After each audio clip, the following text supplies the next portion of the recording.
আমার মা, আপনি আমার প্রিয় মানুষ, আপনি আমার মহব্বতের মানুষ, আপনি আমার ভালোবাসার মানুষ। আপনার ব্যাপারে আমার মার কাছ থেকে এমন এমন কথা শুনি যেগুলো আমি বরদাস্ত করতে পারি না। ওগো আল্লাহর পয়গম্বর, আপনি আল্লাহর কাছে দোয়া করে দেন আমার মাকে আল্লাহ রাব্বুল আলামিন যেন হেদায়েত দান করে দেয়। সুবহানাল্লাহ বলতেন না? আল্লাহ নবী দোয়া করলেন, আল্লাহুম্মা হাবিব আবদুকা হাযা ইয়ানি আবা হুরায়রা ওয়া উম্মা ইবাদুকাল মুসলিমিন ওয়া উম্মা ইবাদিকাল মুমিনিন।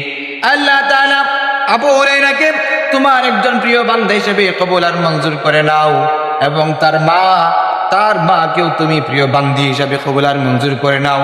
এই বলে রাসূল সাল্লাল্লাহু আলাইহি সাল্লাম শান্ত করেন নাই, আর জন্য এমন একটা দোয়া করলেন যেই দোয়ার কারণে হযরতে আবু হুরায়রা রাদিয়াল্লাহু তাআলা আনহু, খলিফাতুল মুসলিমিনদের ভিতরে কোন একজন খলিফা ছিলেন না, চারজন খলিফার কোন একজন খলিফা ছিলেন নাকি?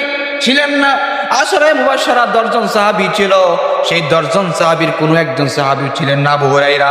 এমন একজন সাহাবী রাসূল সাল্লাল্লাহু আলাইহি ওয়াসাল্লামের সাহাবীদের ভিতরে, সেই 10 জন সাহাবীদের ভিতরে 10 জন আশরে মুবাশশারাদের ভিতরে কেউ ছিল না।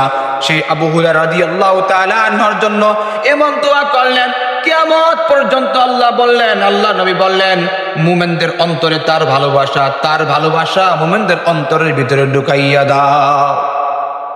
সে আবু হুরায়রার জন্য ভালোবাসা আমাদের অন্তরে আছে না নাই? এত পরিমাণে হাদিস বর্ণনা করেছেন, 5373টারও বেশি হাদিস বর্ণনা করেছেন যে আবু হুরায়রা, সেই আবু হুরায়রা মুমিনের অন্তরে কিয়ামত পর্যন্ত থাকার জন্য। এই হাদিস যখন সামনে আসবে, এবার বুঝে থাকলে বলেন দেখি, ওই আবু হুরায়রার জন্য মুমিনের অন্তরের ভিতরে দোয়া আসবে না? আসবে না? এমন কাজ করে গিয়েছেন, দোয়া করতে হবে না, ওটু দোয়া আসবে। কথা বলেন ঠিক কি ঠিক কিনা? এই যে আমাদের মুত্তাওয়াল্লি সাহেব মসজিদ বানিয়েছেন, এই মুত্তাওয়াল্লি সাহেবের মসজিদ বানানোর কারণে তার জন্য দোয়া করতে হবে না। এই দোয়া, এই কাজের কারণে তার দোয়া অটোমেটিক তার আমলনামার ভিতরে হইতে থাকবে। কেউ দোয়া করলেও তার আমলনামার ভিতরে দোয়া হবে, কেউ যদি দোয়া না করে তারপরেও তার আমলনামার ভিতরে আল্লাহ রাব্বুল আলামিন নেক লিখতেই থাকবেন। কথা বলেন ঠিক কি ঠিক না? সেই আবু হুরায়রা হাদিসের ভিতরে এমন অবদান ছিল, সেই আবু হুরায়রার কথা বলতেছিলাম মুহতারাম হাজিরিন। এবার দোয়া করলেন। আবু হুরায়রা একজন বদ্ধ সাহাবী ছিল। এবার তিনি বাড়িতে যাচ্ছেন, নবী দোয়া করে দিলেন কার জন্যে? তিনার মার জন্যে।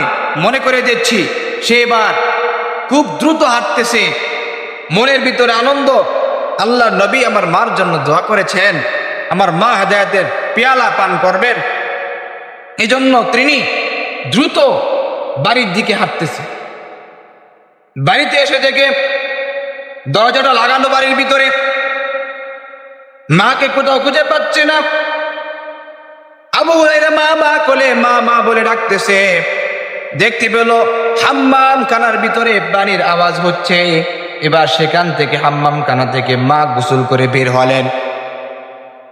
অন্য দিনের মতো মার চেহারার ভিতরে যেমন রাগ থাকতো, গুসা থাকতো, আজকে মায়ের চেহারার ভিতরে রাগ দেখা যায় না, গুসা দেখা যায় না, কেমন জানি মনটা নরম দেখা যায়, ঠিক কিনা? মুখ দেখলে বাড়ির কথা বলা যায়, মানুষে বলে কি বলে না।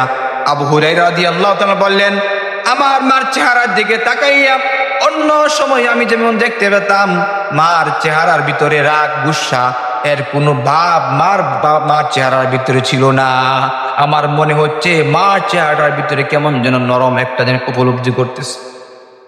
মায়ের সামনে এসে ডাক দিয়ে, আবু হুরায়রা,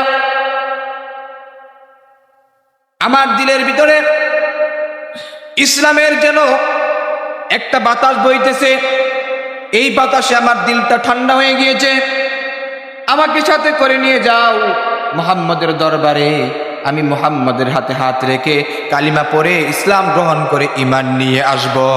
সুবহানাল্লাহ। আবু হুরায়রা মাকে সাথে নিয়ে চলতে লাগলেন। হাঁটতে হাঁটতে আবু হুরায়রার দিলের ভিতরে কত শান্তি। কথা বলেন ঠিক কি ঠিক না? আবু হুরায়রার মনের ভিতরে তৃপ্তি। সেই আবু হুরায়রা যাচ্ছে মাকে নিয়ে, রাস্তা যেন ফুরাই না, কখন নবীর কাছে যাবে, কখন নবীর কাছে যাইয়া সেই আবু হুরায়রা নবীজিকে ইসলাম ধর্মে দীক্ষায় দীক্ষিত করে মাকে ঈমানের সেই সুশীতল ছায়াতলে নিয়ে আসবে। রাস্তা ফুরাই না। একবার যায় যখন বিশ্ব নবীর কাছে আসলেন, আল্লাহ নবী আবু হুরায়রার মাকে হাতে হাত রেখে ইসলাম ধর্ম গ্রহণ করালেন।